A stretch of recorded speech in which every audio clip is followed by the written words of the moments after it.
রমজান মাসে আর কিছুই খেতে ইচ্ছে করছে না, কি রান্না করব ভেবেও পাচ্ছি না।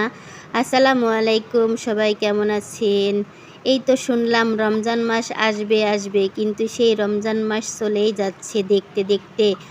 19 রোজা চলে গেল। আলহামদুলিল্লাহ, আল্লাহ পাক যেন সবাইকে ক্ষমা করে দেন এই রমজান মাসে। আর আমি আজকে রান্না করব কচুর শাক, একটু ভাপ দিয়ে নিব।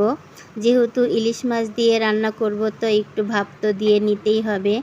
আর একটু চচ্চড়িও রান্না করব, আঠা দিয়ে, আলু দিয়ে, বেগুন দিয়ে। ইলিশ মাছ দিয়ে চচ্চড়ি করব এবং ইলিশ মাছ দিয়েই কচুর শাক রান্না করব। আর ইলিশ মাছ দিয়ে কচুর শাক রান্না করতে খেয়ে দেখবেন অনেক মজা লাগে। আমি একটু ভাপ দিয়ে নিলাম। শাকটা একটু ভাপ দিয়ে নিলে ভালো হয়, যেহেতু কষায় রান্না করব। এদিকে আমি মাছ দিয়ে দিলাম, মশলা সব কিছু পরিমাণ মতন দিয়ে দিয়েছি, যেহেতু হাত দিয়ে মাখায় চচ্চড়িটা রান্না করব। আর হাত দিয়ে মাখায় রান্নাটা খুব টেস্টি হয়। কষায় রান্না করলেও টেস্ট হয় এবং হাত দিয়ে মাখায় রান্না করলেও টেস্ট হয়। আমি একটু কষাই নিলাম হাত দিয়ে সুন্দর করে। আর তারপরে সবজি কাটা আছে এখানে আমার। আর আঠা দিয়ে একটু চচ্চড়ি খেতেও ইচ্ছা করছে। রমজান মাসে বেশি কিছু খেতে ভালো লাগে না। আর রোজা থেকে মনে হয় যেন সব কিছুই খাই, কিন্তু রোজা খোলার পরে কিছুই খেতে ইচ্ছে করে না। আমি চচ্চড়িটা সুন্দরভাবে মেখে নিলাম।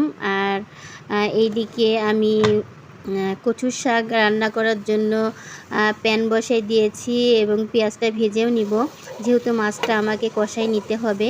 আর মাছটা কষাই নিয়ে তারপরে কচুর শাক ঘাঁটিটা করব। একটু মাছ হলে ভালো হয় এবং কাটাও হয়, কিন্তু মাছ দিয়ে রান্না করলে খুব ভালো হয়। কিন্তু আমাদের সান্তাহারে আমি দেখছি প্রত্যেকটা জিনিসের মধ্যে মাছ, মাংস এগুলো থাকবে। আমাদের রাজশাহীতে এভাবে রান্না কখনো করে না।